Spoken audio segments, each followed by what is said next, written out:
Urea కోసం అరిగోసపడుతున్న రైతులు తెల్లవారుజామున 3 గంటల నుండే బారులు తీరుతున్న వైనం. తమ బాధలన్నీ మాజీ మంత్రి ఎర్రబెల్లి దయాకర్రావుకు చెప్పుకుంటున్న బాధితులు.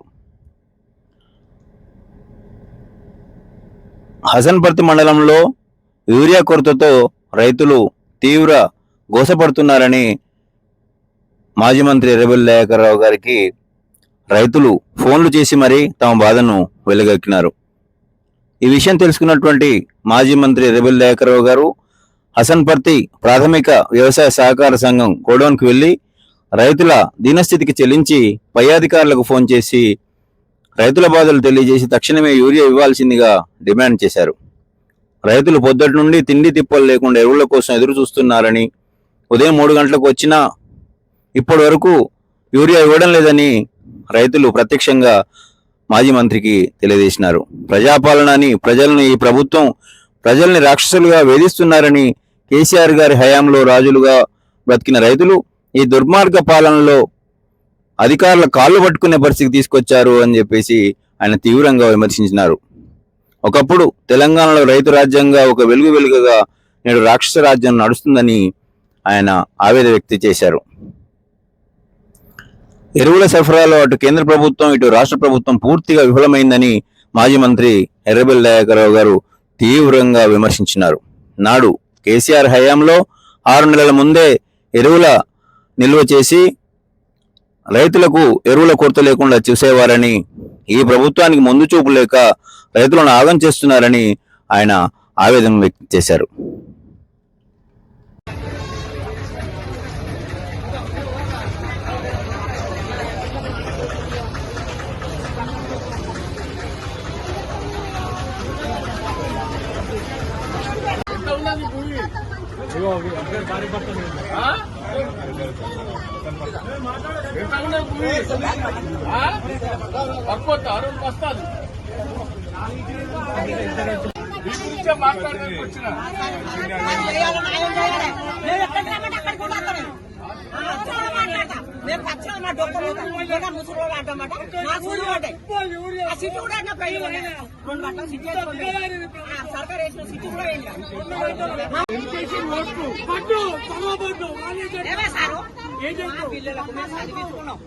నౌకరు ఎవరికి ఇస్తాడు? నౌకరు ఏ పిల్లగానికి వచ్చింది?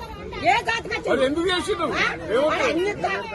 భూమిలోనికి 10,000 ఇస్తా, 20,000 ఇస్తా, 30,000 ఇస్తా. భూమిలోనికి ఇల్లు ఇస్తా, జాగలు ఇస్తా. ఏం ఇచ్చండి వాడు? నేను ఇవ్వబడి పైసలు కూడా తీయలేదు. మా ఊరు 20,000-30,000 ఇద్దరు కూర్చున్నారా? మరి ఇంట్లో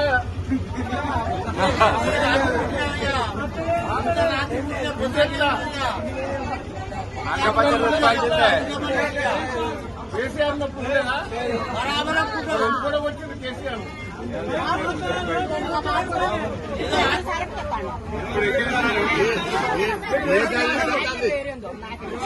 కేసీఆర్ చీరలు ఉండే, పైసలు ఉండే, దుకాణాలకు కూడా పిండి బత్తాలు, ఊరియా బత్తాలు, గుడుకలు అన్ని పంపించిండు. మరి ఇప్పుడు ఎందుకు పంపించలేడు? ఈయన ఎక్కినైనా ఎందుకు వేస్తాను? మేము బక్కలు సక్కలు ఎందుకు తెచ్చుకున్నాం? వాడు పైసలు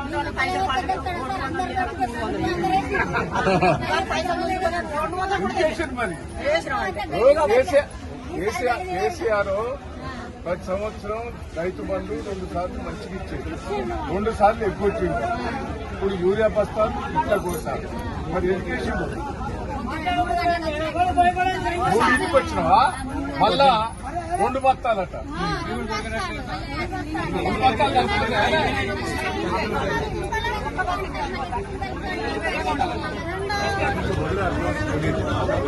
వాటర్ మన కార్మికులు రైతు బంధు చేసిండు. అంటే ఈయన మొదలైన విజయం చేసిండు.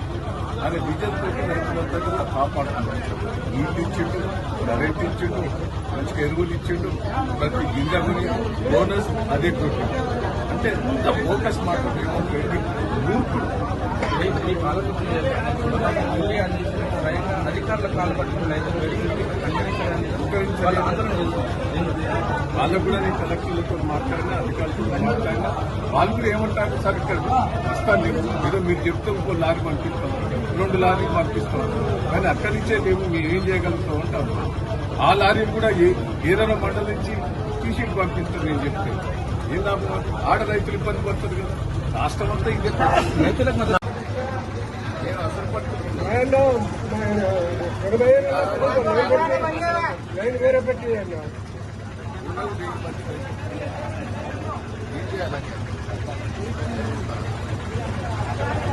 అది అట్లా స్టాప్ వస్తానని మధ్యాహ్నం వరకు లారీ పంపిస్తున్నట్టు, లారీ కూడా తప్పుతుంది. ఏం చేయాలి? ఏం ఇస్తాం? ఇవన్న కదంతా చెప్తాను. రాయపై అసలు నేను రేపంతా రోడ్డు మీద అన్నా చెప్తాను. నువ్వు హామీ ఇస్తే నేను ఒప్పుకుంటాను. ఎన్ని మంది ఇక్కడ ఇబ్బంది లేకుండా చేసే బాధ్యత మీద 100% కదా, 100% కదా, ఇబ్బంది లేకుండా చేస్తావు కదా.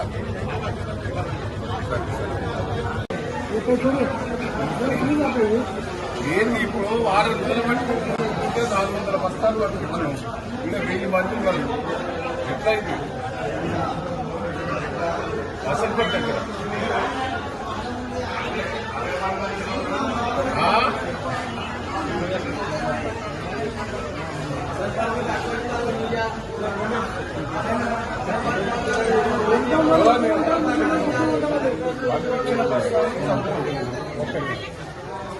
రెండు వాళ్ళు ఇప్పుడు ఒక్కొక్కరు 5 ఎకరాలు 6 ఎకరాలు 2 బస్తాలు ఇస్తారు. వాళ్ళకి తక్కువ.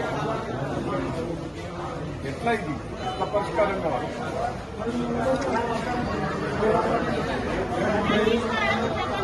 నాకు ఒక్కటే ఇప్పుడు నేను రైతులకు నేను మరి మీరు ఏమన్నా గట్టిగా కార్డు ఇస్తానో పర్వాలేదు, కార్డు లేకపోతే నేను రోడ్డు మీద కూర్చుంటాను.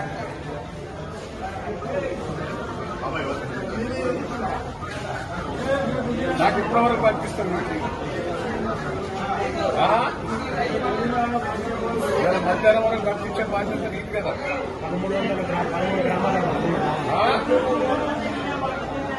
1300 గ్రామాలు మధ్యాహ్నం వరకు 400 బస్తాలు కావాలి.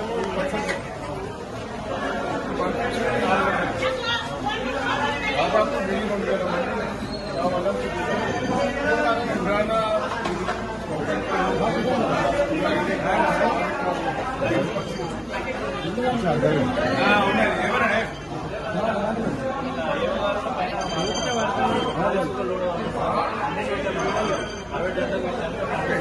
ఇప్పటికే లేట్ అయింది కదా.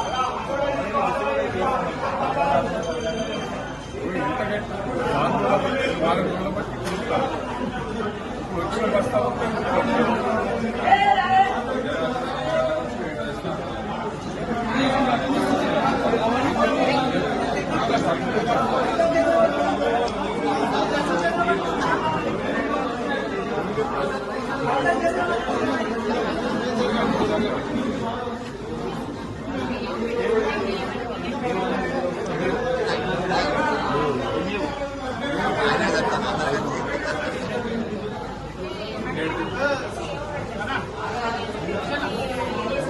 జిల్లా లెవెల్లో